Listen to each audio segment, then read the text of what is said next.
मित्रांनो, दिवा स्वतः जळत राहतो.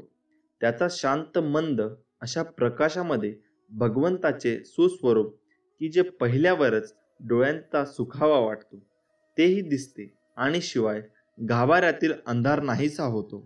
भक्ता, तुझ्या शरीररूपी गाभाऱ्यातला मनातला वेगवेगळ्या शंकाचा अंधार तू स्वतः दिवा घेऊन जर तुझ्या चितात प्रकाश पाडलास तर तुझ्या स्वार्थरूपी मनाचा म्हणजेच त्या अंधाराचा नाश होऊन तुला सुंदर एक पवित्र शुद्ध असे पीठ दिसायला लागेल.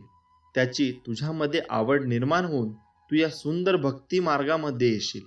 एकदा का तू या अंधारातल्या मनाला प्रकाशात येण्यासाठी म्हणून घट्ट केलंस आणि तो घट्ट करून या स्वामीरायाची चाकर म्हणून सेवा करण्याची जिद्द ठेवलीस तर सद्गुरूंचे रूप सुस्वरूप होऊन तुझ्या पुढे सतत भासमान होऊ लागेल आणि तू या भक्ती मार्गातून गुरुमार्गाचा महान मार्ग शोधशील. क्षणार्धात लख्या प्रकाशात पडावा अशी स्थिती होऊन तू शोधत असलेला गुरुमार्ग तुला दिसू लागेल. एखादा प्रचंड सागरामध्ये जीवन नौका पुढे सरकावी तशी तू ही हारकशील. त्या सागराच्या क्षितिजावर तेजाचा दिव्य असा तेजोमय निधी ज्ञानरूपाने उगवून तुला अनंत प्रकाशाचा लाभ होईल. मित्रांनो, असे स्वामी संदेश ऐकण्यासाठी या व्हिडिओला लाईक करा व चॅनलला सबस्क्राईब करा. भाग्यवंत ठरा. अवधूत चिंतन. श्री गुरुदेव दत्त. श्री स्वामी समर्थ. ज्यांचे कुणी नाही त्याला आधार देणारे स्वामी आहेत. जिथे अंधार आहे तिथे प्रकाश करणारे स्वामी आहेत. जो हरलेला आहे त्याला जिंकवणारे स्वामी आहेत. जो पडणार आहे त्याला उचलणारे स्वामी आहेत. जो अपंग आहे त्याला पळण्याचे बळ देणारे स्वामी आहेत. ज्याला दृष्टी नाही त्याला ते सुंदर सृष्टी दाखवणारे स्वामी आहेत. ज्याची नाव बुडणार आहे त्याची नाव किनाऱ्यावर आणणारे स्वामी आहेत. सर्व करता आणि करविता माझे स्वामीच आहेत. मित्रांनो, अहंकार आणि लोभ हे माणसाच्या दुःखाचे सर्वात मोठे कारण आहे. जो अनन्य भावाने स्वामींना शरण जातो त्यांना स्वामी आपल्या मार्गदर्शन आणि अनुभूतींची अहंकार आणि लोभापासून दूर राहण्यास मदत करतात. हे त्रिवार सत्य आहे. स्वामींची अनुभूती येणे, आशीर्वाद लाभणे या गोष्टी म्हणजेच अमृत मिळणं होय. सदा स्वामींचे नामस्मरण करा आणि कायमचे सुखी व्हा. कुणाच्या सांगण्यावरून आपल्या मनात एखाद्या व्यक्तीबाबत चांगली व वाईट मतं बनवण्यापेक्षा आपण स्वतः 4 पावले चालून समोरच्या समोर त्या व्यक्तीशी संवाद साधून मगच खात्री करा. नाती जपण्यासाठी संवाद आवश्यक आहे. बोलताना शब्दाची उंची वाढवा, आवाजाची उंची नाही. कारण पडणाऱ्या पावसामुळे शेती पिकते, विजांच्या कडकडाटामुळे नाही. वाहतो तो झरा असतो आणि थांबतं ते डबकं असतं. डबक्यावर डास येतात आणि झऱ्यावर राजहंस. निवड आपली आहे. कुणा वाचून कुणाचे काही आडत नाही. हे जरी खरे असले तरी कोण कधी उपयोगी पडेल हे सांगता येत नाही. डोकं शांत असेल तर निर्णय चुकत नाहीत आणि भाषा गोड असेल तर माणसं तुटत नाही. जे तुम्हाला मदत करायला तो पुढे सरावतात ते तुमचे काही देणे लागतात म्हणून नव्हे, तर ते तुम्हाला आपलं मानतात म्हणून. मोर नाचताना सुद्धा रडतो आणि राजहंस मरताना सुद्धा गातो. दुःखाच्या रात्री झोप कुणालाच लागत नाही आणि सुखाच्या आनंदात कुणीही झोपत नाही. याला जीवन म्हणतात. किती दिवसाचे आयुष्य असते. आजचे अस्तित्व उद्या नसते. मग जगावे ते हसून खेळून, कारण या जगात उद्या काय होईल ते कोणालाच माहीत नाही. भिवू नकोस, मी तुझ्या पाठीशी आहे. हे वाक्य नुसते उच्चारले तरी लगेच स्वामी समर्थांचे रूप नजरेसमोरून दिसू लागते. मनाला धीर देणारे त्यांचे हे वाक्य जगण्याला नवीन ऊर्जा मिळवून देते. स्वामींच्या दर्शनाने मनातील खंत, नाराजी आणि दुःख सारी कमी होऊन जातात. वेळ काळ कोणासाठी थांबत नाही आणि कोणालाही थांबवता येत नाही. कर्माचे भोग भोगूनच संपतात. भक्ती केल्याने संकट येणारच नाही असं कधी होत नसतं, पण भक्ती करून संकटाचा वेग मात्र नक्कीच कमी करता येतो. जसं की जिथे हात जाणारा होता तिथे मात्र बोटावर निभावला. पण हे कळण्यासाठी स्वामी भक्तीत असावं लागतं. स्वामींवर आपली श्रद्धा, विश्वास अतूट असला पाहिजे. स्वामी आपली इच्छा पूर्ण होणारच हा विश्वास ठेवा आणि स्वामींवर निशंक सोपवा. कर्म करता राहा, फक्त फळ मिळणारच असं समजा.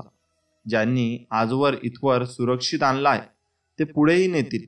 फक्त विश्वास ठेवा, स्वामी सर्व काही नीट करतील. एखाद्याला चुकीसाठी क्षमा करणे इतके चांगले जरूर व्हा, पण पुन्हा त्याच्यावर विश्वास ठेवण्या इतके मूर्ख होऊ नका. प्रयत्न सोडू नका. सुरुवात नेहमी कठीणच असते, हे लक्षात ठेवा. देव कुणाचे कधीच वाईट करत नाही, पण देवात एक खोड आहे. दुसऱ्याचे वाईट करणाऱ्यांना मात्र व्याजासकट वसूल केल्याशिवाय सोडतच नाही. त्यामुळे कुणाचे वाईट करू नका, हे लक्षात ठेवा. मित्रांनो, काही शब्द कसे कोणास ठाऊक वापरले जात नाहीत. आता घमेंड हा शब्द घ्या. अडगडीत टाकून विचाराची अगदी घमेंड उतरवली आहे आपण. अत्यंत अर्थपूर्ण शब्द आहे. याच्या अर्थात जवळच जाणारे ताठा, अहंकार असे शब्द आहेत. पण घमेंड या शब्द यांच्याही पलीकडचं काहीतरी सांगतो. त्यांच्यात अहंकार आणि गर्व आहेतच, थोडा ताठाही आहे, चवीपुरता उद्धटपणाही आहे, दुसऱ्याला कमी लेखनाची वृत्ती आहे, आणि सर्वात महत्त्वाची गोष्ट म्हणजे आपल्याकडे आहे ते मिरवण्यासाठी वृत्ती आहे. बाकी कोणत्याच शब्दाच्या आवाक्यात हे सारं येत नाही. मला विचारलं तर तोरा हा शब्द यांच्या सर्वात जवळ जाणारा म्हणजे शब्द असं म्हणता येईल. जरा नीट पाहिलं म्हणजे अनेक असे घमंडी लोक दिसतील आजूबाजूला तुमच्या. मग निदान त्यांच्याविषयी बोलताना तरी घमेंड हा शब्द अवश्य वापरा. अर्थ फारसा चांगला नसला तरी शब्द उत्तम आहे, लक्षात ठेवा. मित्रांनो, मृत व्यक्तीला खांदा देण्याचे काम कितीही पवित्र आणि परोपकारी असले तरी जो मृत झाला आहे त्याला त्याचा काहीच उपयोग नसतो. पण किती मृतांना खांदा दिला यापेक्षा किती जिवंत माणसांना हात दिला यावर आपली माणुसकी थरड असते. माणूस मृत झाला ही बातमी कळताच धावून येणारी माणसं तो जिवंत असताना त्याच्या पडत्या काळात का बरं धावून जात नाही? खरं तर माणूस मेल्यानंतर धावणाऱ्याला माणसांची धावपळ व्यर्थ असते. कारण तुम्ही नाही गेला तरी इतर लोक त्याला दहन दिल्याशिवाय राहणार नाहीत. पण ही व्यर्थ धावपळ करणारेच खूप लोक आहेत. खरं तर आजकालच्या या खोट्या दिखाव्याच्या शर्यतीत तू मोठा की मी मोठा ही क्षणभंगूर श्रीमंती दाखवण्यासाठी माणूस माणसाला व आपुलकीच्या नात्याला विसरत चालला. म्हणून बोलतोय जिवंतपणी जिवंत माणसांसाठी. जिवंत असणाऱ्या व अडचणीत सापडलेल्या एकाला तरी आयुष्यात खरा प्रामाणिक हात द्या. झालं गेलं विसरून जा. तुझं माझं सोडून माणूस व्हा.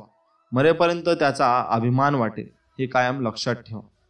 एक लक्षात ठेवा मित्रांनो, आपण एक दिवस मरणार आहोत. आपण तो दिवस कोणता आहे हे आपल्याला माहीत नाही.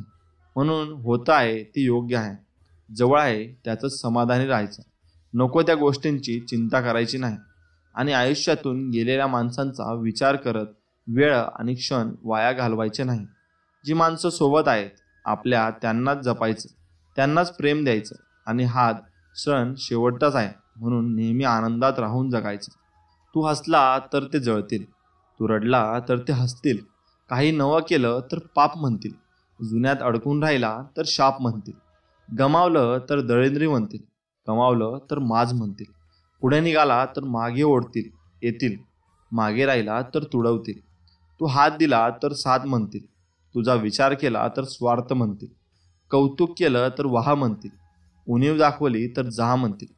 काही केलं तर काय केलं म्हणतील, नाही केलं तरी काय केलं म्हणतील. म्हणून तू तुला हवं तसं मित्रा, जगायचं काय ते काहीही म्हणतील. त्यामुळे आपण आपल्या मर्जीप्रमाणे जगता आलं पाहिजे आपल्याला. मित्रांनो, मरता केव्हाही येतं पण जगता आलं पाहिजे. सुख भोगता केव्हाही येतं पण दुःख पचवता आलं पाहिजे. मित्रांनो, रंग सावळा म्हणून काय झालं आहे, कर्तव्य उजवता आलं पाहिजे. रंग गोरा असला म्हणून काय झालं, मनावरील काजळे काढता आली पाहिजे. यशानं माणूस उंच जातो, पाय जमिनीवर ठेवता आलं पाहिजे. मिळालेल्या यशात समाधान मानून आनंदी जीवन जगता आलं पाहिजे. पाप काय कसंही करता येतं पण पुण्य करता आलं पाहिजे. ताट काय कोणीही राहतं पण जरा झुकून वागता आलं पाहिजे. ठेच जीवनात लागतेच, सहन करता आली पाहिजे. मलमपट्टी करून तिला पुन्हा चालता आलं पाहिजे. शहाण्याचं सोंग घेऊन वेडं होता आलं पाहिजे. कशाला बळी न पडता आनंदी जगता आलं पाहिजे. जगण्याच्या लढाईत उणीव कायम असेल, ही उणीव भरता आली पाहिजे. हास्य आणि शत्रूंचा मिलाप करून फक्त समाधानी आणि रांग आलं पाहिजे. आयुष्य खूप सुंदर आहे, भरभरून जगता आलं पाहिजे. असं तुम्ही जीवन जगलं पाहिजे मित्रांनो, एवढं लक्षात ठेवा. आपण एक बोधकथा जाणून घेऊ. कुत्रा आणि गाढव. एकदा कुत्र्यात आणि गाढवात पैज लागते की जो कोणी लवकरात लवकर पळत जाऊन 2 गाव पलीकडच्या सिंहासनावर बसेन तोच त्या सिंहासनाचा मानकरी ठरेल. ठरल्याप्रमाणे दोघे तयार झाले. कुत्र्याला वाटले मीच जिंकेन, कारण गाढवापेक्षा मी जोरात धावू शकतो. पण कुत्र्याला पुढे काय होणार आहे ते नक्की माहिती नव्हते. शर्यत सुरू झाली. कुत्रा जोरात धावू लागला. थोडासा पुढे गेला नसेल की लगेच पुढच्या गलीतली कुत्र्यांनी त्याला हुसकवून लावायला सुरुवात केली. असेच प्रत्येक गलीत प्रत्येक चौकात घडत राहिले. कसाबसा कुत्रा धावत धावत सिंहासनाजवळ पोहोचला तर बघतो तर काय, गाढव त्या आधीच पोहोचले होते. तिथे गाढव शर्यत जिंकून ते राजा झाले होते. आणि ते बघून निराश झालेला कुत्रा बोलला की जर माझ्याच लोकांनी मला मागे ओढले नसते तर आज गाढव सिंहासनावर बसले नसते. यातून तात्पर्य असं निघते मित्रांनो, आपल्यांना पुढे जाण्यास सहकार्य करा, त्यांना प्रोत्साहन द्या, नाहीतर उद्या बाहेरची गाढवं आपल्यावर राज्य करतील, हे लक्षात ठेवा. मित्रांनो, अजून एक कथा आपण बोधकथा जाणून घेऊ. कठोर परिश्रम आणि यशाची कहाणी. मित्रांनो, एकेकाळी महाराष्ट्रातील एका छोट्या गावात रोहित नावाचा एक तरुण राहत होता. रोहित हा शाळेतील सरासरी विद्यार्थी होता. एक यशस्वी व्यापारी बनण्याची त्याची मोठी स्वप्ने होती. आपल्या कुटुंबाची आर्थिक परिस्थिती फारशी चांगली नाही हे त्याला माहीत होते आणि त्याला ते बदलायचे होते.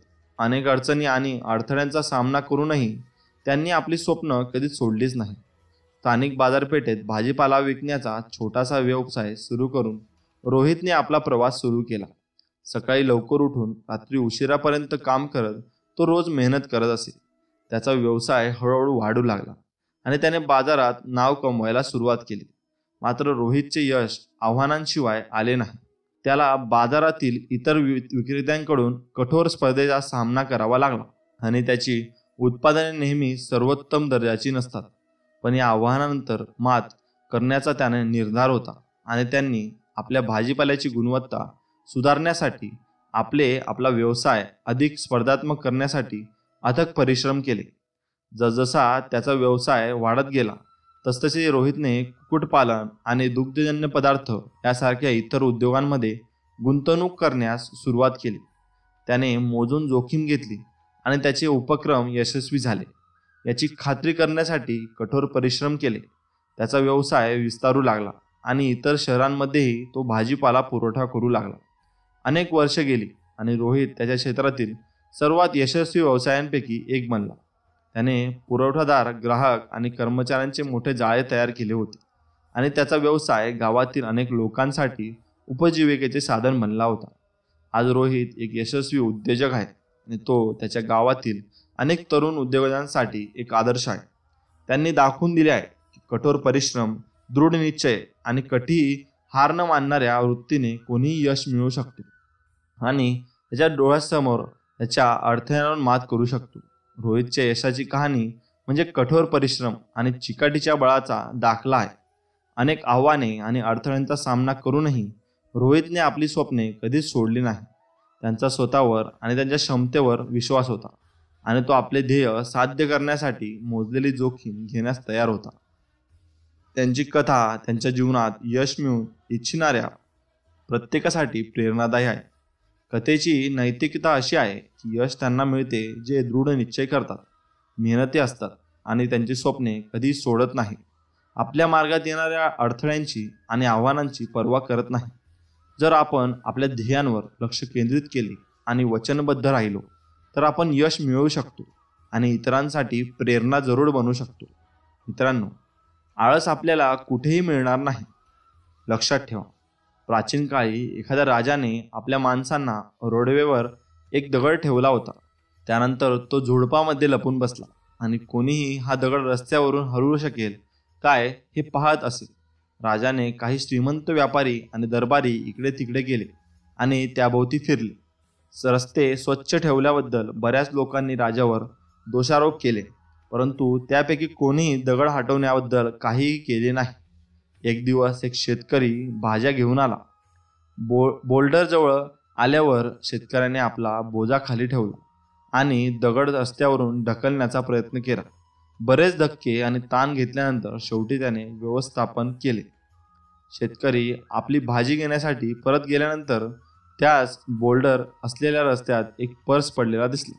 पर्समध्ये सोन्याची अनेक नाणी आणि राजाच्या चिठ्ठीने स्पष्ट केले होते की हे सोन्याचे काम ज्याने रस्त्यावरून काढले त्या व्यक्तीचे होते. मित्रांनो, म्हणून तुम्ही कोणतीही गोष्ट व कोणालाही मदत करताना विचार करू नका व फळाची अपेक्षा ठेवू नका.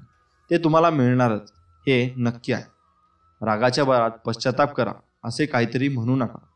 एकदा एक लहान मुलगा होता ज्याचा स्वभाव खूप वाईट होता. त्याच्या वडिलांनी त्याला नखेची पिशवी देण्याचा निर्णय केला आणि सांगितले की प्रत्येक वेळी जेव्हा मुलगा स्वभाव गमावला तेव्हा त्याला कुंपणात खिळा लावायला लागला. पहिल्या दिवशी मुलाने त्या कुंपणात 37 नखे मारली. मुलाने हळूहळू पुढच्या काही आठवड्यांमध्ये आपला स्वभाव नियंत्रित करण्यास सुरुवात केली आणि कुंपणामध्ये त्याने हातोडा घालत असलेल्या नखांची संख्या हळूहळू कमी झाली. कुंपणात त्या नख्यांचा हातोडा घालण्यापेक्षा त्याचा स्वभाव त्याच्यावर नियंत्रण ठेवणे सोपे आहे हे त्याला आढळले. शेवटी असा दिवस आला जेव्हा मुलाने आपला स्वभाव मुळीच गमावला नाही.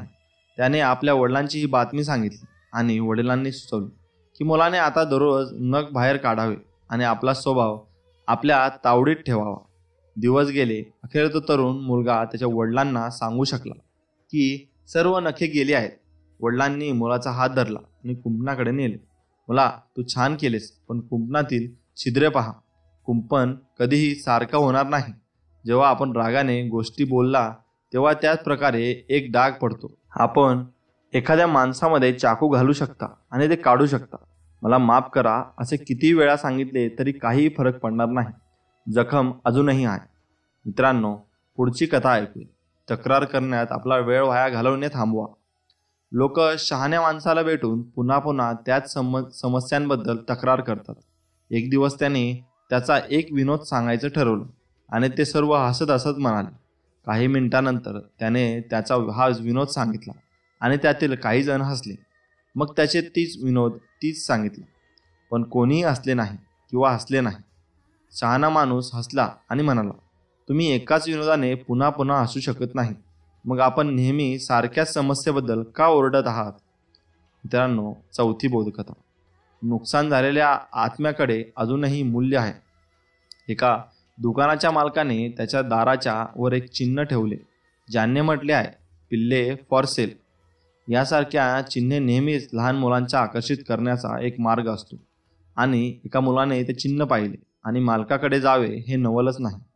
तू कुत्र्याची पिल्लं किती विकणार आहेस? त्याने विचारले. स्टोअर मालकाने प्रत्युत्तर दिले, कोठेही मी 800 ते 1000 पर्यंत.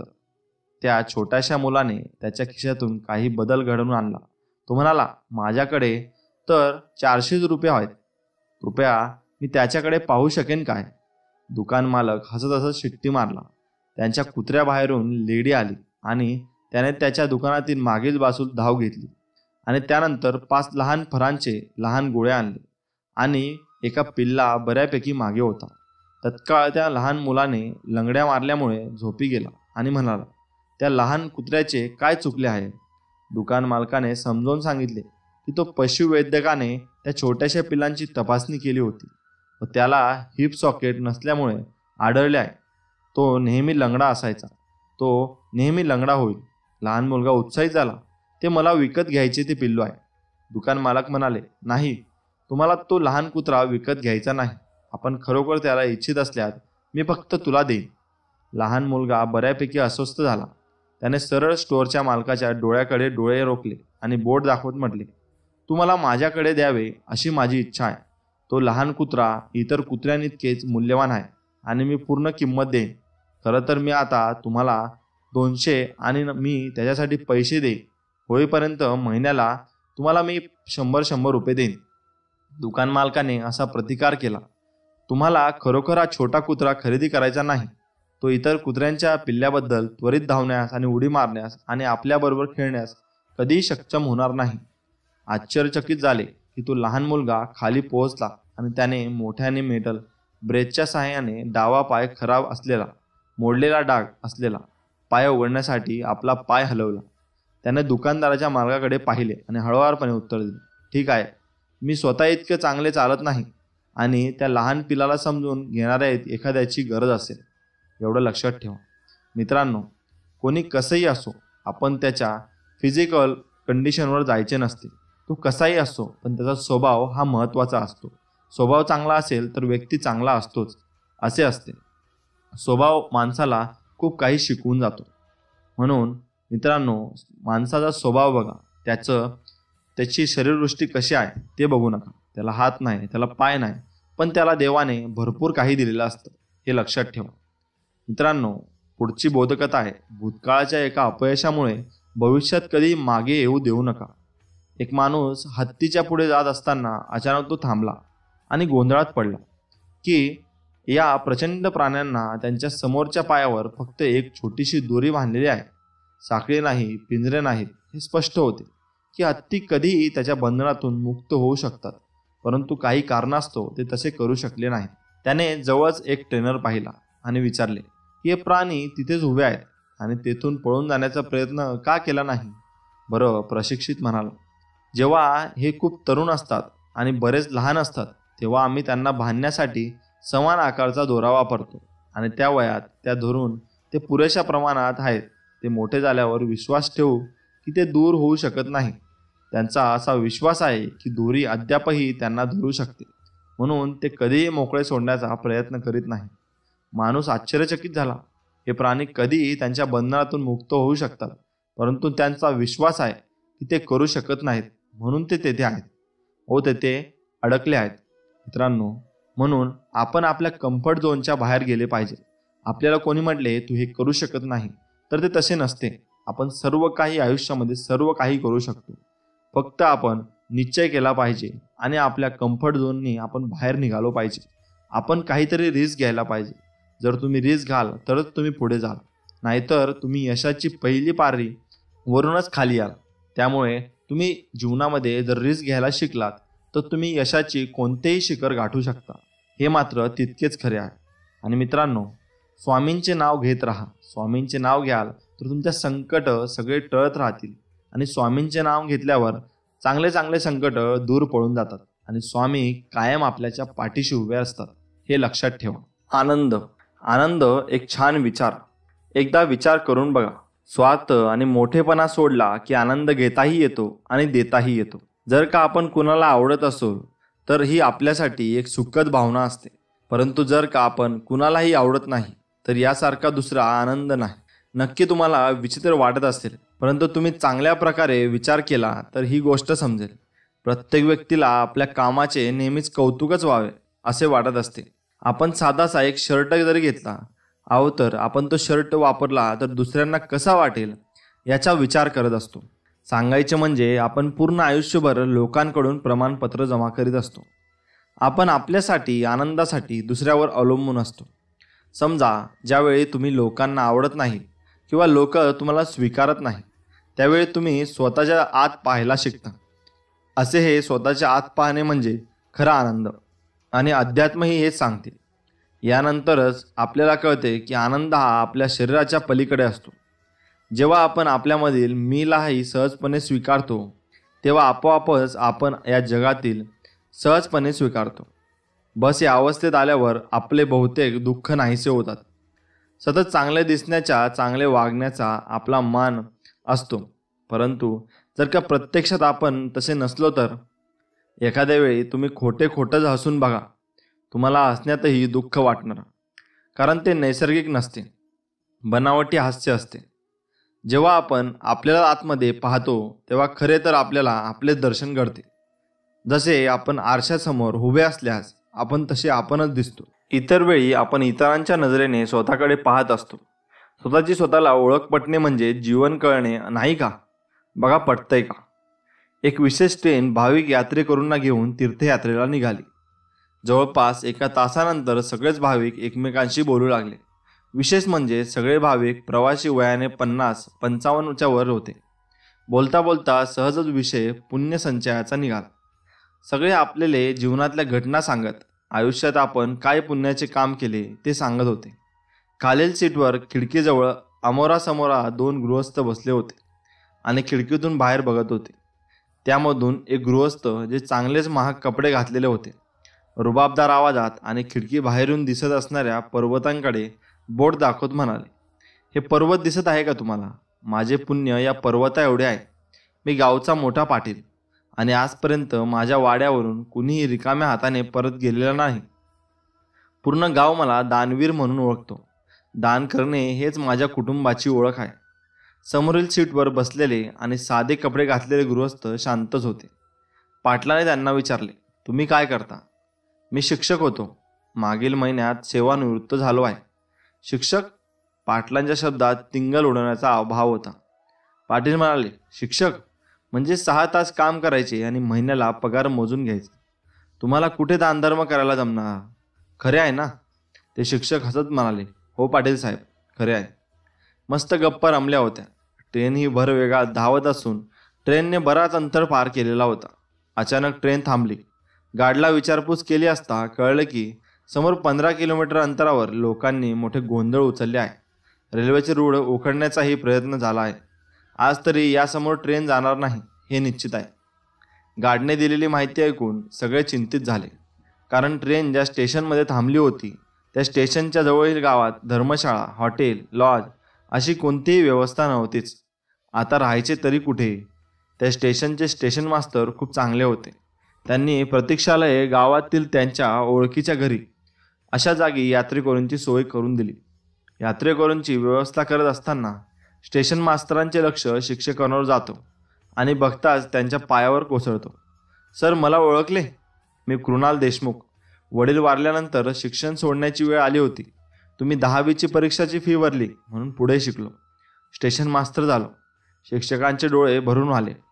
आपल्या सरांची बॅग हातात घेऊन कृणाल त्यांच्या आपल्या घरी घेऊन जात होता. त्यांनी कृणालला थांबवले. एका मिनिटात आलोच. अस्वस्थपणे उभ्या असलेल्या जमीनदाराला ते म्हणाले, पाटील साहेब, माझे पुण्य पर्वताच्या एवढे निश्चित नाही, पण मी दानधर्मही केला नाही. मी जे केले त्याला कर्तव्य म्हणतात. ज्या कामासाठी पगार घेतला ते काम पूर्ण निष्ठेने केले. या कृणालसारखे शिष्य त्या कर्तव्यनिष्ठेची फळे आहेत. हे विद्यार्थी असे पायावर वाकले ना की मग तीर्थयात्रेचे पुण्य आमच्या खात्यावर जमा होत असते. आता माझ्यासोबत येता की थांबताय? जमीनदार खालमानेने त्यांच्या मागून निघाला. योग्य कर्मसु कौशल्य. तुम्ही कर्म चांगले करा, तुम्हाला त्याचे चांगलेच प्रभाव पाहायला मिळतील व तुमचे कर्म चांगलेच असतील. मित्रांनो, आपल्या माणसाची थाप वेळीच ऐका. एका मिनिटात आयुष्य बदलू शकत नाही, परंतु 1 मिनिट विचार करून घेतलेला निर्णय आयुष्य बदलू शकतो. आपल्या माणसाची थाप वेळीच नक्कीच ऐकत जावा. लहानपणी एक कावळा चिमणीची गोष्ट ऐकली होती आणि आज असे वाटत आहे की अर्धीच ऐकली. तुम्ही पण ही गोष्ट नक्कीच ऐकली असेल. ही गोष्ट म्हणजे जीवनाकडे सकारात्मकतेने बघण्याचा एक अप्रतिम उदाहरण आहे. लहानपणी ऐकलेली ती गोष्ट होती मित्रांनो. एक चिमणी होती आणि एक कावळा होता. दोघेही एकमेकांच्या शेजारी राहत होते. आपले चांगले मित्रही होते. चिमणीचे घर मेणाचे होते आणि कावळ्याचे घर शेणाचे होते. पावसाळा सुरू असताना एक दिवस खूप जोरात हवा आणि पाऊस सुरू होते. या जोराच्या हवा पावसामुळे सगळीकडे पाणीच पाणी झाले. या पाण्यातच कावळ्याचे घर वाहून गेले. कावळा घाबरला. तर कुठे जावे, काय करावे, काय नाही हे त्याला समजत नव्हते. एवढ्यात त्याला चिमणीची आठवण आली. चिमणीचे घर जवळच आहे. कावळा चिमणीच्या घरी गेला आणि चिमणीच्या घराच्या दारावर थाप दिली. चिमणीताई, चिमणीताई म्हणून हाक मारायला लागला. चिमणीताईने आतून सांगितले, थोडा थांब, मी आपल्या बाळाची कंगी पावडर करत आहे. काही वेळ थांबून पुन्हा कावळ्याने चिमणीच्या दारावर थाप दिली आणि चिमणीताई, चिमणीताई, दार उघड असा आवाज दिला. चिमणी आतून म्हणाली, थोडं थांब, मी माझ्या बाळाला झोपवत आहे. इकडे कावळ्याला खूप भूकही लागली होती, पण चारही बाजूला पाणीच पाणी झाले होते. काय करणार बिचारा लहानसे तोंड करून कुडकुडत उभा राहिला. परंतु चिमणीने काही केला दार उघडलेच नाही. आता आजच्या परिस्थितीची मिळत उरलेली गोष्ट. चिमणीने आपले सगळे काम आटोपले आणि ती आला जरा निवांत झाली आणि तसाच तिच्या लक्षात आले, अरेच्चा, आपण अजून कावळ्यासाठीच दार उघडलेच नाही. तिला स्वतःला एक विचित्र अपराधी म्हणून वाटले. लगेच ती दारावर गेली. दाराबाहेरील अंदाज घेतला, पण बाहेर शांतता होती. ती शांतता चिमणीला असह्य झाली. तिने तत्परतेने दार उघडलं. दाराबाहेर कावळा नव्हता. तिने आजूबाजूंना फिरून पाहिले, पण कावळा कुठेही नव्हता. शेवटी आपल्या मनाची समजूत घालत चिमणी म्हणाली, गेला असेल, लवकरच परत येईल. पण रात्र झाली तरी कावळा काही परत आला नाही. 2 दिवस झाले तरी कावळ्याचा काही पत्ताच नव्हता. आता चिमणीचे मन कशातच लागत नव्हते. तसेच आपल्या बाळांकडेही तिचे लक्ष नव्हते. तिला वेळोवेळी कावळ्याने दारावर दिलेली थापच ऐकायला येत होती. तो आवाज असा काही तिच्या कानात साठला होता की दिवसातून अनेक वेळा तिने दारावर थाप झाली आहे असे समजून दार उघडले होते आणि बाहेर कोणी नाही हे पाहून निराशेने बंद केले होते. जवळपास वर्ष झाला तरी चिमणीच्या मनातून कावळा काही जाईना. शेवटी तिने आपण कावळ्याचा शोध घ्यायचा असे ठरवून निघाले. इकडे तिकडे शोधून थकल्यावर एका झाडाच्या फांदीवर विश्रांती घेण्यासाठी ती थांबली होती. अचानक त्याच्या झाडाच्या दुसऱ्या फांदीवरून ओळखीचा आवाज तिच्या कानावर पडला. तो कावळ्याचा आवाज होता. तो आवाज ऐकून चिमणीला खूप आनंद झाला. चिमणीचा पूर्ण थकवा नाहीसा झाला आणि मोठ्या उत्साहाने आवाजाच्या दिशेने तिने मोठ्या त्या फांदींच्या दिशेने झेप घेतली. पाहते तर काय, कावळा आपल्या घरट्यात आपल्या पिल्लांसोबत आनंदाने मौज मस्ती करीत होता. कावळ्याचे लक्ष चिमणीकडे गेले. चिमणीला पाहून त्याला फार आनंद झाला. तो आनंदाने म्हणाला, या चिमणीताई, तुमचे स्वागत आहे माझ्या घरट्यात. तुम्हाला भेटून खूप आनंद झाला. बोला, काय करू मी तुमच्यासाठी? कावळ्याचा हा व्यवहार पाहून चिमणी खूप लज्जित होऊन म्हणाली, तुला माझा राग नाही आला? कावळा म्हणाला, काय यावा? तू तुझ्या विश्वात गुंग होते म्हणून? छे, प्रत्येकाचे आपले असे स्वतंत्र विश्व असते, जसे तुझे आहे. तुला माझी गरज त्यात कधीच नव्हती. माझी ती गरज होती म्हणून मी तुझ्या दाराशी आलो. पण नंतर मला माझी चूक कळली. माझी गरज भागवण्यासाठी तू तुझ्या विश्वातून बाहेर येऊन मला साथ देणे किंवा तुझ्या विश्वात मला प्रवेश देणे या दोन्ही गोष्टीत अतिक्रमणासारख्याच घडल्या असत्या, नाही का? आणि कुणाच्याही वस्तूवर, अधिकारावर, भावविश्वावर अतिक्रमण करणे चुकीचं आहे, नाही का? म्हणून मग जी स्वतःच वजा व्हायचे ठरवले आणि एकटाच निघालो, तुझ्या विश्वापासून दूर. चिमणी म्हणाली, मला एकटे करून? अरे, मला या आता सवय झाली आहे तुझी. चिमणाताई, या जगात कोणीच एकटे नसते. जेव्हा आपण एकटे आहोत असे वाटते ना, तेव्हा तो एकांतच असतो. आपल्या सोबती आपल्याला दाखवत असतो वाट आयुष्यातल्या पुढच्या प्रवासाची. मलाही दाखवली ज्याने. आणि बघ, आज मी किती आनंदी आहे माझ्या घरट्यात, माझ्यावर जीवापाड प्रेम करणाऱ्या माझ्या माणसांमध्ये. चिमणी निशब्द होऊन तिथून निघाली. तेव्हा कावळा तिला एवढेच म्हणाला, चिमणाताई, माझ्या घरट्यात तू केव्हाही येऊ शकतेस हो. तुझी थाप ऐकून मी लगेच आपले दार उघडेल. क्षणाचाही विलंब न करता चिमणीचे डोळे पाणावले. भरल्या कंठाने निरोप घेऊन तिने परतीची झेप घेतली आपल्या घरट्याकडे. पण आज तिच्या पंखात पूर्वी इतकं बळ राहिले नव्हते. आपल्याला सगळ्यांचीच व्यवस्था ना थोड्याफार प्रमाणात त्या चिमणाताईसारखी झाली आहे. म्हणजे कुणीतरी आपले माणूस प्रेमाने आपल्याला बोलवित आहे हे आपल्या लक्षात येतच नाही.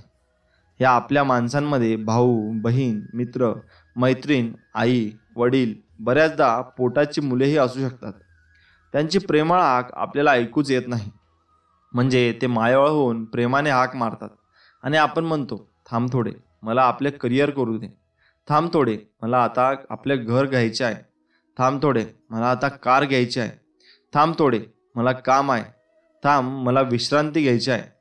थांब थोडे, मला आता. आणि मग ही यादी वाढतच जाते. त्यांची सहनशक्ती संपते. ते त्यांचे वेगळे विश्व तयार करतात. त्या विश्वात आपल्याला स्थान नसते, आपल्या ते लक्षात नसते. आणि जेव्हा येते तेव्हा आपण फार एकटे झालेलो असतो. आणि जर का तुम्हाला वाटत असेल की असे होऊ नये, तर मग कोणाचीच गरज नाही हा अहमपणा बाळगू नका. वेळेस थाप ऐकायला शिका. वेळ प्रत्येकाची येते. माणूस ज्या दिवशी समजेल समोरचा माणूस चुकीचा नाही आहे, फक्त त्याचे विचार आपल्यापेक्षा वेगळे आहेत, त्या दिवशी जीवनातील अनेक दुःख संपतील. मित्रांनो, भरपूर काही तुम्हाला आयुष्यात बघायला मिळेल. त्यामुळे आयुष्यात वेगापेक्षा दिशा महत्त्वाची आहे. तर दिशा योग्य नसेल तर वेगाचा काही उपयोग नाही. आपण यातून जाणून घेऊया. टॅक्सीवाल्याने विचारले, मित्रांनो, एका माणसाने एका दृष्टपुष्ट आणि पिळदार शरीराची व्यक्ती स्टेशनवर उतरला आणि त्याने टॅक्सीवाल्याला विचारले, मला साईबाबांच्या मंदिरात जायचं आहे.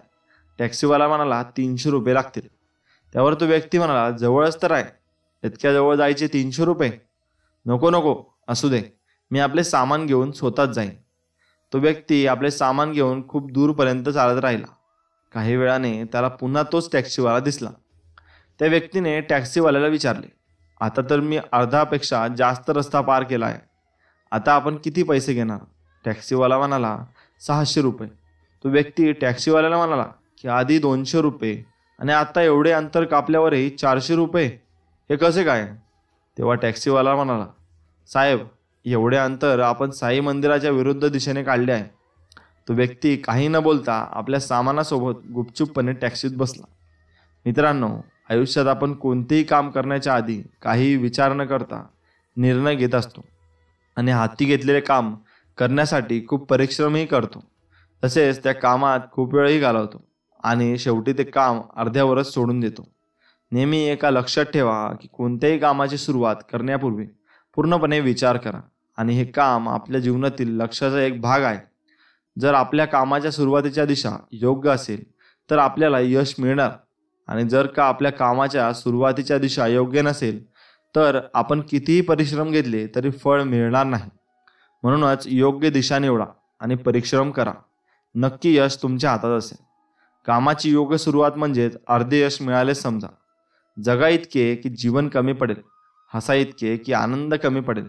काही मिळेल किंवा नाही मिळेल तो नशिबाचा खेळ आहे, परंतु प्रयत्न इतके करा की भगवंताला देणे तुम्हाला भागच पडेल व भगवंत तुम्हाला सर्व काही देऊ शकेल. मित्रांनो, आयुष्यात तुम्ही केवळ चपलांच्या जोड्याच परफेक्ट असतात, तर बाकीचा सगळा गैरसमज आहे. कचरापेटीत पडलेली भाकरी सांगत असते की माणूस पोट भरल्यावर त्याची लायकी विसरून जातो. जेवण करीत असताना शेतकऱ्याचे आणि झोपत असताना सैनिकाचे आभार मानायला नक्कीच विसरू नका. कर्म कोणतेही करा, परंतु एक गोष्ट कधीही विसरू नका की देव नेहमी ऑनलाईन असतो. माणसाने जर सॉरी म्हटले तर भांडण संपून जाते आणि डॉक्टरांनी जर सॉरी म्हटले तर माणूस संपून जातो. नाते हे हृदयातून असावे. रक्ताची नाती सध्या वृद्धाश्रमात सापडतात. लाकडाच्या ओळख्यांनी भरलेला ट्रक फळीवर लिहिलेले होते, झाडे लावा, झाडे जगवा. मित्रांनो, जिवंतपणेच नाती सांभाळा. ताजमहल जगाने पाहिला पर मुमताजने नाही. चमचा ज्या भांड्यात असतो त्यालाच तो रिकामा करतो. चमच्यापासून नेहमी सावध राहा. उपवास नेहमी अन्नाचाच का करावा? कधी कधी क्रोधाचा आणि वाईट विचारांचाही करा. भावना ही जगातील सर्वात धोकादायक नदी आहे. यात सगळे वाहून जातात. 20 वर्षे वय असलेला व्यक्ती 40 वर्षे वय असलेल्या व्यक्तीला म्हातारा समजतो. मग नेमका म्हातारा कोण? 40 वर्षे वय असलेला व्यक्ती 60 वर्षे वय असलेल्या व्यक्तीला म्हातारा समजतो. 60 वर्षे वय असलेला व्यक्ती 80 वर्षे वय असलेल्या व्यक्तीला म्हातारा समजतो. 80 वय असलेला व्यक्ती 100 वर्षे वय असलेल्या व्यक्तीला म्हातारा समजतो. मग आपणच सांगा, यात नेमका म्हातारा कोण? मग तुम्ही जसा विचार करता व जशी तुमची जीवनशैली ठेवता तसेच तुमचे विचार होत जातात. हे नेहमी कायम लक्षात ठेवा मित्रांनो. तुमचे भविष्य या गोष्टी ठरवतात. या दोनच गोष्टी आहेत. तुमचे भविष्य दोनच गोष्टी ठरवतात. एकतर तुम्ही कशा पद्धतीच्या पुस्तक वाचता आणि दुसरे म्हणजे तुमचे मित्र कोण आहेत. जर का तुम्ही चांगल्या पुस्तकांचे वाचन करता तर नक्कीच तुमच्या अवतीभोवती चांगलीच माणसे असतील आणि चांगली मित्रमंडळी असली की जीवन चांगल्या उंचीवर जाते. फक्त हे करून बघा. काही दिवसातच तुम्हाला स्वतःमध्ये बदल दिसेल आणि तुम्ही आनंदी व्हाल. 1. जगण्याची दिशा शोधा. स्वतःलाच विचारा, आपण जगतोय तरी कशासाठी? आपले ध्येय तरी काय आहे? जग आणि जीवन खूप सुंदर आहे. जगालाही द्वेष देऊ नका आणि जगण्यालाही नाकारू नका. ते म्हणतात ना, न करून पश्चाताप करण्यापेक्षा करून पश्चाताप करणे केव्हाही चांगले. जगण्याची दिशा ठरवा. 2. दिवसाची सुरुवात आनंदाने करा. आपल्या दिवसाची सुरुवात आनंदाने होईल असा प्रयत्न करा. आपण उठलो की फोन असे होते. त्या फोनमध्ये आपण काहीतरी नकारात्मक बघतो आणि आपला मूड ऑफ होतो. आणि गंमत म्हणजे त्या विचाराची किंवा त्या घटनेची आपला काही संबंध नसतो. आपल्याला राग येतो, आपला पूर्ण दिवस खराब होतो. म्हणून उठल्यावर स्वतःला सकारात्मक ऊर्जेचा डोस द्या. जे काम करता ते अतिउत्तम करा. जे काही करा ते अतिउत्तमच करा. मन लावून करा आणि थोडा जास्तच करा. कुणी आपल्याकडून काही अपेक्षा ठेवतात. आपण अपेक्षेपेक्षा जास्त करायचे. जेमतेम तसेच सांगितले, काम तर कुणी पण करते. नेहमी काहीतरी खास करण्याची तयारी ठेवा. 4. चांगल्या मित्रांची निवड करा. चांगले मित्र निवडा. चांगले असतील तर सल्लाही चांगलाच देतील. दुर्योधन शकुनीचा सल्ला घेत होता आणि अर्जुन श्रीकृष्णाचा स्वतःवर नेहमी विश्वास ठेवा. नेहमी मित्रांसोबत चांगले वागा. स्वतःवर प्रेम करा. तुम्हाला बघून दुसरेही आनंदी होतात. मनसोक्त जगायचे आणि आपल्याला जे पटते ते करायचे. आपल्या जन्मदिवसाच्या दिवशीच मृत्यूचाही दिवस ठरलेला असतो. आपण ठरवायचे की जन्मापासून तर मृत्यूपर्यंतच्या मधील काळ कसा जगायचा. इतरांवर टीका करत जगायचे की जीवनाचा भरपूर आनंद घेऊन जगायचा. आपण सगळ्यांच्याच अपेक्षा पूर्ण करू शकत नाही. तसेच सगळ्यांच्या अपेक्षेवर खरेही उतरू शकत नाही. 8-10 दिवस अगोदर एक 7-8 वर्षांची मुलगी माझ्याजवळ येऊन म्हणाली, काय काका, एक विचारू का? मी विचारलं, बाळा. म्हटल्यावरती म्हणाली, काका, ATMचा फुलफॉर्म सांगता का? बाळा, हे तर खूप सोपे आहे. Automated teller machine, ATM. माझे उत्तर तिच्या अपेक्षेप्रमाणे नव्हते. ती हसली आणि म्हणाली, काका, तुम्ही चुकलात. बरं बाळा, तुझे उत्तर सांग. काका, उत्तर आहे असेल तरच मिळेल, ATM. उत्तर ऐकून मी तिच्या अपेक्षेप्रमाणे हरण्याचा भाव आपल्या चेहऱ्यावर आणला आणि ती जिंकण्यासाठी आनंदी होऊन पुन्हा दुसऱ्याला विचारायला निघून गेली. मुलगी निघून गेल्यावर मी मात्र विचारात पडलो. मुलीने दिलेले उत्तर किती खरे आहे. तो उत्तर बँक आणि पैशाला तर लागूच पडतोच, पण माणसाच्या बाबतीतही तितकाच खरा आहे. बँकेच्या बाबतीत तुमच्या खात्यात पैसे असतील तर मिळतील. तसेच माणसाच्या बाबतीत निसर्ग नियमाप्रमाणे आपल्या निसर्गाजवळ काही जमा केले तर त्या मोबदल्यात निसर्ग आपल्याला त्यापेक्षाही मौल्यवान आपल्याला देतो. हे तितकेच खरे आहे. जर तुम्ही चला बघूया, जर का निसर्ग जवळ व्यायाम जमा केला तर आरोग्य परत मिळते. विश्वास जमा केला तर निष्ठा परत मिळते. प्रेम जमा केले तर समर्पण परत मिळते. कर्म जमा केले तर साफल्य परत मिळते. असेच माणसाने स्वतःच्या किंवा इतर माणसांच्या बाबतीत जे पण जमा केलेले असतील त्याप्रमाणे त्याला निसर्गा नियमानुसार कितीतरी अधिक प्रमाणात मिळेल. अपेक्षित ते मिळेल, ATM. अर्थात माणसाच्या बँकेतही आपली जमा मात्र सतत करावी लागते. ही स्थिती माणसांची. जर भगवंताच्या बाबतीत भगवंताच्या बँकेचे नियम काय असतील हे समजण्याइतकी बुद्धी माझ्यात नाही.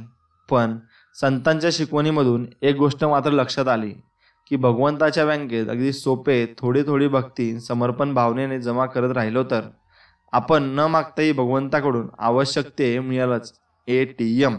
पण भगवंताच्या बँकेची बंपर ऑफर आहे. आपला अहंकार आयुष्यात फक्त एकदाच आणि कायमचा जमा केला की त्या दयासागर भगवंताकडून आपल्याला ध्यानीमनी नसताना एक सुवर्ण संधी, अलौकिक तेही मिळेल, ATM. म्हणून तुम्ही ATMचा फुलफॉर्म आता तुम्हाला जीवनाबद्दल कळालाच असेल. मित्रांनो, सहानुभूतीची एक चांगलीच गोष्ट मी तुम्हाला सांगतो.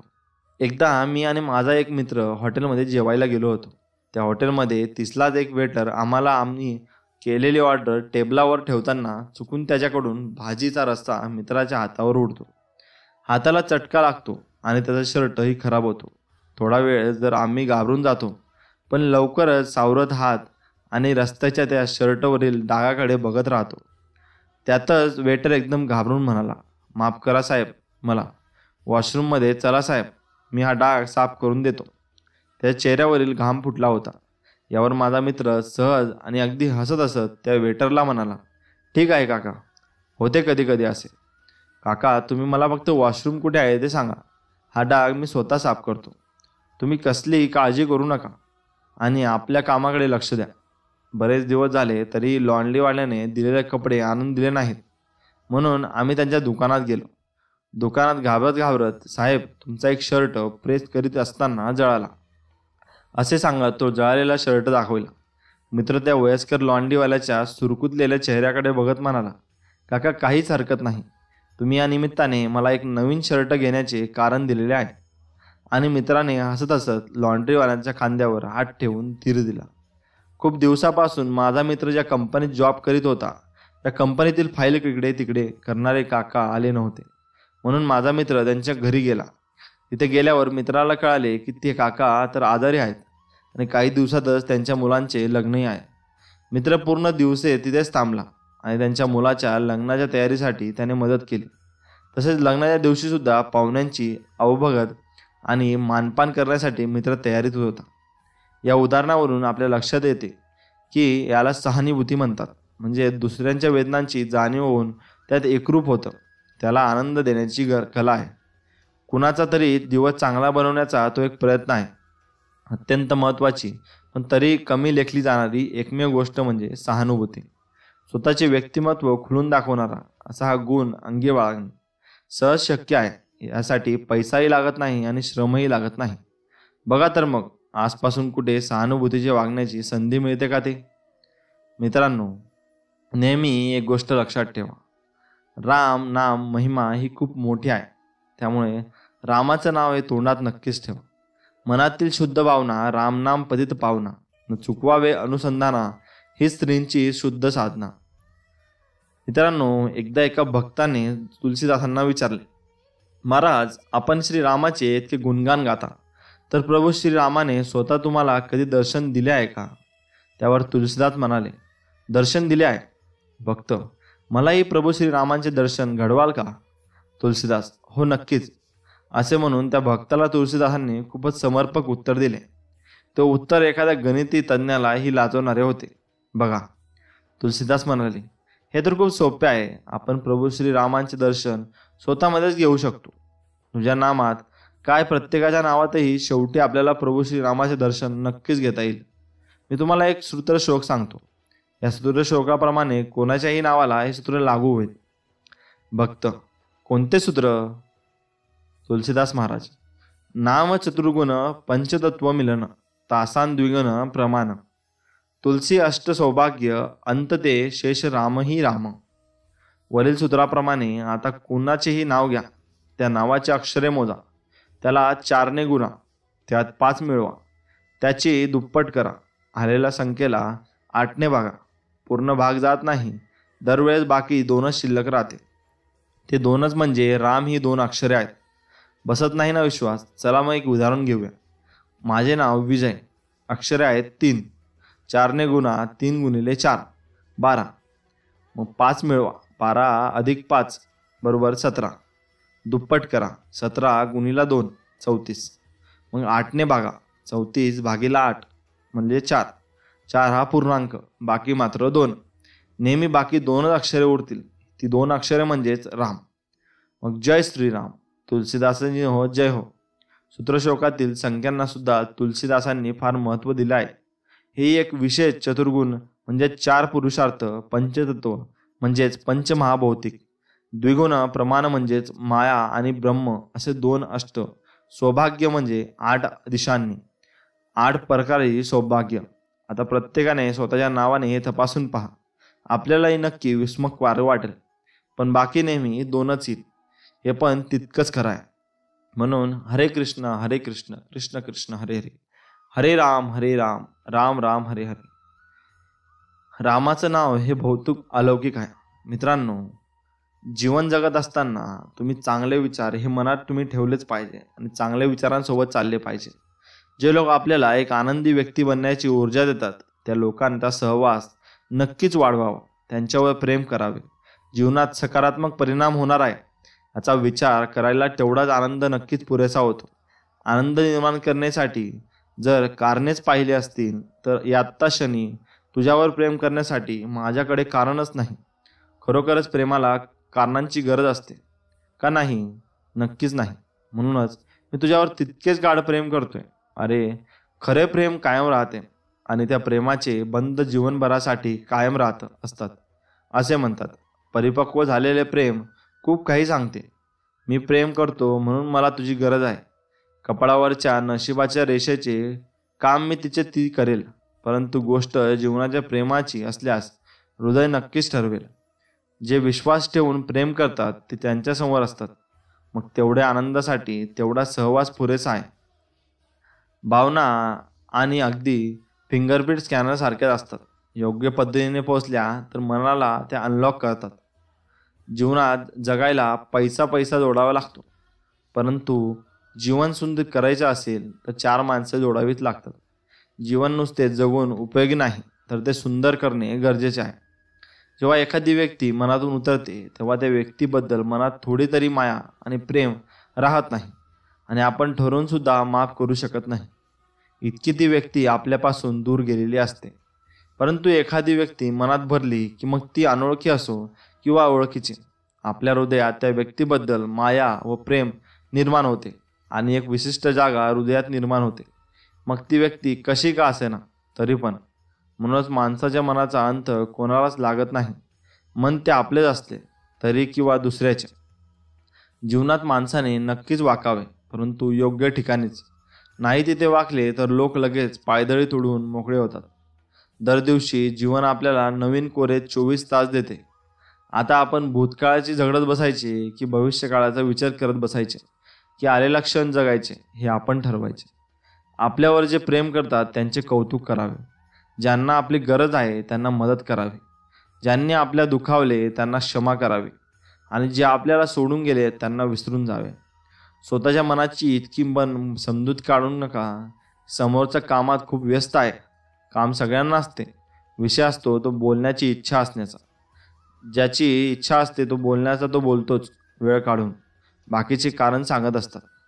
जी गोष्ट तुम्हाला आव्हान देत असते तीच गोष्ट तुम्हाला बदल घडवून आणत असते. एवढं मात्र लक्षात ठेवा. स्वतःला दाखवण्यासाठी नाही, परंतु स्वतःला सिद्ध करण्यासाठी योग्य जागी उभे राहायचे आहे. आयुष्याची लढाई स्वतःच लढायची लागते. लोक साथ कमी आणि ज्ञान जास्त देत असतात. जीवनात संकट आल्यावर माणसाला वास्तुदोष, पितृदोष, शनिदोष सगळेच आठवतात. फक्त आपलेच दोष दिसत नाही. तरुणपणात शरीराचे लाड करू नका. जेवढे ध्येयासाठी धावायचे आहे ते धावा. परत ती शक्ती आणि वेळ तुम्ही साथ देणार नाही. बरीचशी नाती या कारणामुळे तुटतात की समोरचा माझ्या अपेक्षेप्रमाणे वागला नाही. समोरचा माणूस आहे मशीन नाही. तुम्हाला वाटेल तेव्हा तुम्ही तुमच्या मूडवर त्याला वापरता. माणसाची चूक असेल तर सुधारता येते, परंतु जर माणूसच चुकीचा असेल तर मग सुधारणे कठीण असते. व्यक्ती आपल्या सैलरीच्या हिशोबाने नाही तर आपल्या गरजांच्या हिशोबाने गरीब असतो. दुसऱ्यांचे सुख पाहण्याची क्षमता ज्याच्याकडे असते त्याची प्रगती साक्षात ईश्वर सुद्धा थांबवू शकत नाही. जे काही ठरवले आहे ते प्रत्यक्षात घडतेच असे नाही, आणि जे काय घडते ते कधीच ठरलेलेच नसते असेही नाही. कदाचित यालाच जीवन म्हणतात. देण्यासाठी दान, घेण्यासाठी ज्ञान आणि त्यागासाठी अभिमान सर्वात श्रेष्ठ आहेत. जीवनात तुमच्या स्पर्धकांकडून नेहमी शिकत राहा, परंतु त्याला कॉपी करण्याची चूक कधीही करू नका. जर स्वार्थ सोडला तर मनुष्याला आनंद घेताही येतो आणि देताही येतो. भीतीवरील सुंदर फोटोचा भाग खिळा सांभाळतो, परंतु लोक कौतुक खिळ्यावर टांगलेल्या फोटोचाच करतात.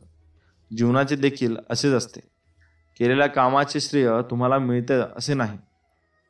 प्रेम भले कोणाचे सौंदर्य पाहूनही होत असेल, परंतु संसार हा फक्त समजून घेणाऱ्या व्यक्तीसोबतच होऊ शकतो.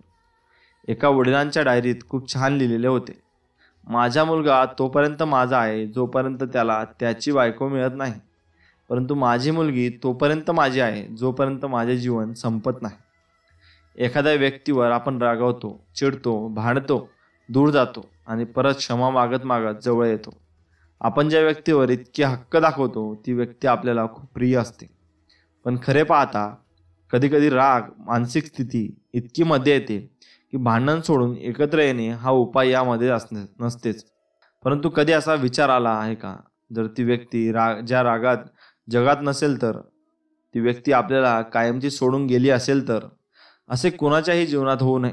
परंतु झालेच तर कोणाशी भांडणार, बोलणार, चिडणार, कोणावर आपला हक्क गाजवणार? जीवनात खूप मोठे आहे आणि पाडायला गेले तर तितकेच लहानही. खूप साऱ्या गोष्टी मनातल्या मनातच राहून जातात. राग, चिडणे, बोलणे सगळे काही असावेच, परंतु इतकेचही नाही की आपण त्या क्षणाला त्या व्यक्तीला गमावून बसू आणि नंतर पश्चाताप करण्याशिवाय दुसरे काहीच उरणार नाही. कुणा वाचून कोणाचे काही अडत नाही असे जरी सगळेच म्हणतात तरी कुठे ना कुठे 0.1% तरी अडतेच. मग नाते कोणतेही असो, मैत्रीचे असो, प्रेमाचे असो, घरच्या सोबत असो, ते सुंदरच असते. परंतु अतिरागामुळे गोष्टी हातातून निसटून जाऊ नयेत याची प्रत्येकाने काळजी घ्यावी. जीवन एकदाच मिळते, ते रडत पडत जगावे की जीवनाचे दिलेल्या प्रत्येक धड्याला सकारात्मक घेऊन पुढे जावे हे आपल्या हातात असते. ते तुमच्यासोबत होऊ नये जर असे वाटते तर ते इतरांसोबत करू नका. जीवनात अशा व्यक्तींना महत्त्व द्या जे आपल्या पाठीमागेही आपल्याशी प्रामाणिक असतात. समोरच्याची बोलण्याची पद्धत बदलली की आपण समजून जायचे आपली गरज आता संपली. जेव्हा चूक नसतानाही जवळचे विरोधात जातात तेव्हा माघार घेण्याऐवजी संघर्षाची तयारी करा.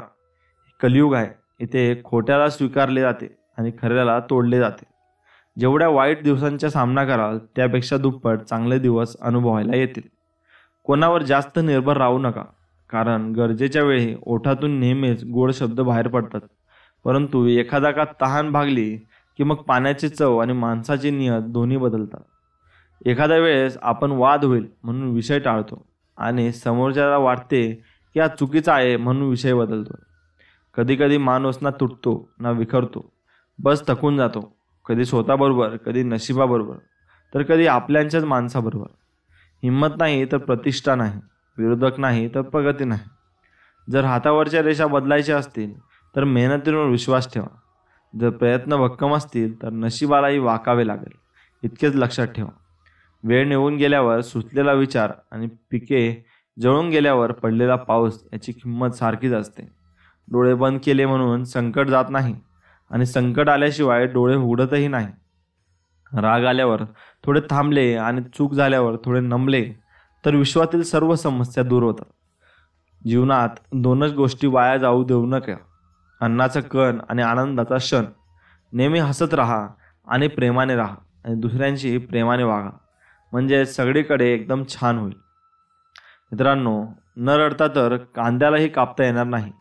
मग येतात जीवन आहे, आनंदात कसं जाणार? संघर्ष तर करावाच लागणार ना. नशिबाची मस्करी, सर्व रस्ते पूर्णतः मोकळेच आहेत, परंतु लॉंग ड्राईव्हला जाता येत नाही. हवा तिथेही मोकळीक आहेच, पण मास्क शिवाय घेता येत नाही. हात ही अगदी स्वच्छ आहेत तरी हात मिळवता येत नाही. सोबतच्या सोबती बसायलाही भरपूर वेळ आहे तरी बसता येत नाही. स्वयंपाकाची खूप आवड आहे, परंतु खायला द्यायला कुणीही नाही. जे श्रीमंत आहेत त्यांच्या पैसे खर्च करता येत नाही. जे गरीब आहेत, पैसे नाहीत त्यांना कमवता येत नाही. भरपूर वेळ आहे तरी स्वप्नांपूर्ण करता येत नाही. नशिबाची मस्करी, हवा ही मोकळीच आहे पण मास्क शिवाय घेता येत नाही. किती सुंदर विचार आहेत. स्वतःवर प्रेम करा, तुलना करण्याची टाळा, चांगला आहार घ्या, व्यायाम करा, कृतज्ञ राहा, नेहमी हसत राहा, संयम बाळगा, सदैव दयाळू राहा, व्यसने टाळा, स्वतःला माफ करा, स्वतःवर विश्वास ठेवा. मित्रांनो, आनंद हा आपल्याला हसायला शिकवतो आणि समाधान हे आपल्याला जगायला शिकवतो. ज्या ठिकाणी चांगले प्रयत्न केले जातात त्या ठिकाणी नशिबाला ही दुय्यम भूमिका स्वीकारून प्रयत्नांना योग्य तो सन्मान द्यावाच लागतो. सत्याचे दिवस खूप वाईट चालू आहेत. कुणाविषयी आपल्या मनात राग धरू नका. सर्वांना सामावून घ्या आणि आधार देण्याचा प्रयत्न करा. जर दोन समजूतदार मने एकत्र असतील तर ते प्रेम नक्कीच जीवनभर टिकते. एका मर्यादेपर्यंतच आपण दुःख, त्रास म्हणून ठेवतो, परंतु जेव्हा मन तुटते ना तेव्हा एक वेगळी शांतता पसरते. कुणासोबत बोलावेसे वाटत नाही, थांबावेसे वाटत नाही, कुणावर हक्काही दाखवण्यास वाटत नाही, कुणाला काही प्रश्न विचारावेसे वाटत नाही. पण स्वतःला एक प्रश्न नक्कीच पडतो, हे माझे बाबतीत का? मनाला मनाची ओळख पटली की मैत्रीचे धागे आपोआपच एकमेकात गुंतले जातात. हे धागे इतके दाट असतात की वेळेवर रक्ताची नाती कमी पडतात. एखादा निर्णय चुकला म्हणून तो व्यक्ती वाईट होत नसतो. कदाचित परिस्थितीने त्या व्यक्तीला चुकीचा निर्णय घेण्यासाठी भाग पाडले असतात. दुसऱ्याला चुकीचे समजण्यापेक्षा त्याची परिस्थिती समजून घेतली तर नात्यात एक वेगळाच गोडवा तयार होईल. हेही दिवस निघून जातील. हे कसे वाक्य आहे की जे सुखात असताना ऐकले तर वाईट वाटते आणि दुःखात असताना ऐकले तर चांगले वाटते. ज्यांना हा वाक्य कळाला त्यांनी आपले जीवन जंगले समजा. एकाच वेळी आयुष्य मिळते, एकाच वेळी प्रेम मिळते, एकाच वेळी मरण मिळते आणि एकाच वेळी सर्व काही होते आणि एकाच वेळी हृदय तुटते. मन वेळोवेळी आठवण का येते. जर दुसऱ्याकडूनच अपेक्षा करत राहिला तर निराशा मिळतेच आणि जर त्याच अपेक्षा स्वतःकडून ठेवल्या तर त्यामधून ऊर्जाही मिळतेच. डीपी कितीही चांगला ठेवा, जर इमेज चांगली नसेल तर किंमत शून्य असते. जसे आहात तसे राहा. तर सदैव लोकांच्या आवडीनुसार बदलण्याचा प्रयत्न कराल तर जीवन कमी पडेल. भावनांच्या तत्वावर स्वार्थाची पोळी भाजून येणारी व्यक्ती कधीच आपली नसतात. कारण नात्याचे प्याऊ त्यांना फक्त लहान लागल्यावरच दिसतात. आपला पाय मजबूत करा आणि स्वतःवर आर्थिक, मानसिक आणि शारीरिक दृष्टीने मजबूत करा. कारण जेव्हा मुळे खोलवर गेलेली असतात तेव्हा अचानक येणाऱ्या वादळाची भीती वाटत नाही. कधी कुणाचा काळ असतो, कधी कुणाची वेळ असते. आज हवेत उडणारा पालापाचोळा एका काळाची हिरवळ असते. कोणत्याही गोष्टीची भीती तोपर्यंत वाटते जोपर्यंत तुम्ही ती करत नाही. एकदा का तुम्ही ती केली मग ती तुम्हाला अगदी सोपे वाटते. जर तुमच्या मनात आरसा पारदर्शक असणार तरच तुमचा चेहरा सुंदर दिसणार. ध्येय साध्य करणे किती कठीण असू द्या, जर आत्मविश्वास असेल तर अशक्य असे काहीच नाही. खरे जीवन त्यालाच कळते जो प्रवासातील धुळीला आपल्या उडवलेल्या गुलाल समजतो. वाणी आणि पाणी जपून वापरा. वाणीमुळे तुमचा वर्तमान काळ व पाण्यामुळे तुमचा भविष्य काळ सुरक्षित राहणार आहे. कुणाचाही पण मागे काही शेवटपर्यंत टिकत नसतो. कसला अभिमान आणि कसला अहंकार, इथून जो रिकाम्या हातानेच परत जात असतो. माझ्या वाचनात एक वाक्य आले होते, जर कोणतेही नाते जिवंत ठेवायचे असेल तर एक संवाद एकमेव आणि महत्त्वाचा घटक असतो. परंतु मला असे वाटते ज्या नात्यांना जिवंत ठेवण्यासाठी आवश्यकता वाचते ती केवळ बळजबरीची असतात. खऱ्या नात्यात संवाद नसला तरी चालेल, परंतु सोबत असल्याची जाणीव मात्र नेहमी व्हायला हवी. हेही तितकेच खरे आहे. मित्रांनो, तुम्ही भरपूर काही ऐकत असता. माणसाने कुंडीतल्या नाही तर जमिनीतल्या लावलेल्या झाडांसारखे असावे. कोणी पाणी घालेल या आशेवर राहून जळून जाण्यापेक्षा जमिनीतील ओलावा शोषून घेत व्हावे, मोठे व्हावे, उंच उंच वाढत राहावे. त्यामुळे मी आता माणसे ओळखायला शिकलो आहे. कारण मी नेहमी जीवनात फसलो आहे. मी कधी प्रवासाच्या मार्गात चुकलो आहे, नंतर तिथेच थांबून खूप रडलो आहे. मी कधी एका दुःखातून कसाबसा सावरलो आहे, नंतर मी लगेच दुसऱ्या दुःखात अडकलोही आहे. नुसताच वाटायचा मी यातून आता निसटलो आहे, पण लगेच लक्षात येई की आता मी इथे फसलो आहे. मी खूप वेळा जीवनात ठेच काढून पडलो आहे. तेव्हा मी प्रत्येक वेळी नवीन ताकदीने उठलोही आहे. मी आपल्याच चुकांमुळे आपलीच माणसे गमावून बसलो आहे. शेवटी या नीरस जीवनावर मी भरपूर हसलो आहे. हसूनसुद्धा सारखा मी फार थकलो आहे. म्हणूनच मी चुकून आपली माणसे शोधण्यात नेमका तिथे फसलो आहे. मन एक अवयव आहे, डोळ्यांनी नाही दिसणार. मन एक विचार आहे, आपले आचार ठरवणारा. मन एक भावना आहे, सर्वांना जाणवणारी. मन एक व्याख्या आहे, लिहिता नाही येणारी. मन एक फूल आहे, आनंदात डुलणारे. मन एक वज्र आहे, संकटाशी लढणारे. मन एक अस्तित्व आहे, नाकारता नाही येणारे. मन एक फुलपाखरू आहे, हाती नाही येता नुसतेच रंगून जाणारे. मित्रांनो, असे कधी जाणून पहा. माणूस म्हणून जगत असताना एक हिशोब करून तर पहा. आपण किती जगलो यापेक्षा कसे जगलो, जरा का एकच प्रश्न आपल्या मनाला विचारून तर पहा. असे कधी जगून पहा. एखाद्या वेळी कुणावर विनोद करण्याआधी त्याचा विचार करून तर पहा. तर कधी कुणाच्या आनंदासाठी, समाधानासाठी नाही, आवडलेल्या विनोदावरही थोडे हसून तर पहा. असेही कधी जगून पहा. संकटांमुळे हिंमत हारणारे तर लाखांनी मिळतील. एखाद्या वेळी संकटावर मात करण्याची हिंमत दाखवून तर पहा. आपण नेहमीच स्वतःचा पुरता विचार करतोच. एखाद्या वेळी बुडत्यासाठी काठीचा आधार होऊन तर पहा. असेही कधी जगून पहा. वर्तमान आणि भविष्याची चिंता तर नेहमीच असते. एखाद्या वेळी भूतकाळाच्या विश्वात गुंगून तर पहा. काळाची वाळू हातातून निसटली म्हणून काय झाले, आधी अनुभवलेला क्षण पुन्हा एकदा जगून तर पहा. जे ठरविते ते प्रत्यक्षात होतेच असे नाही, आणि जे काही होते ते कधी ठरवलेच असते असे नाही. कदाचित यालाच जीवन असे म्हणतात. मित्रांनो, पिंपळाच्या रोपासारखे खडकावरही उगवता आले पाहिजे, अगदी निर्भीडपणे. वादळांचे काय, ती येतात आणि जातात. मातीत घट्ट पाय रोवून उभे राहता आले पाहिजे. चंदनापेक्षा वंदन अधिक शीतल असते. योगी होण्यापेक्षा उपयोगी होणे अधिक चांगले आहे. प्रभाव चांगला असण्यापेक्षा स्वभाव चांगला असणे महत्त्वाचे आहे. कधी कधी तर शांतच राहणे खूप गरजेचे आहे. कारण जीवनाकडे सर्वत्र प्रश्नांची उत्तरे मागायची नसतात. कारण ओंजळीत पाणी तर धरू शकतो, परंतु टिकवून शकत नाही. म्हणून मित्रांनो, स्वामींचे नाव तुम्ही कायम दिवसातून भरपूर वेळेस मुखात घेतले पाहिजे व स्वामींचा नाम जप केला पाहिजे. कारण स्वामींचा जेवढा तुम्ही नाम जप कराल तेवढेच स्वामी तुमच्या पाठीशी राहतील व कायम तुमच्या पाठीशी राहतील. मित्रांनो, एवढे बोलून मी व्हिडिओची सांगाता करतो. अवधूत चिंतन. श्री गुरुदेव दत्त. श्री स्वामी समर्थ. जय जय स्वामी समर्थ. धन्यवाद.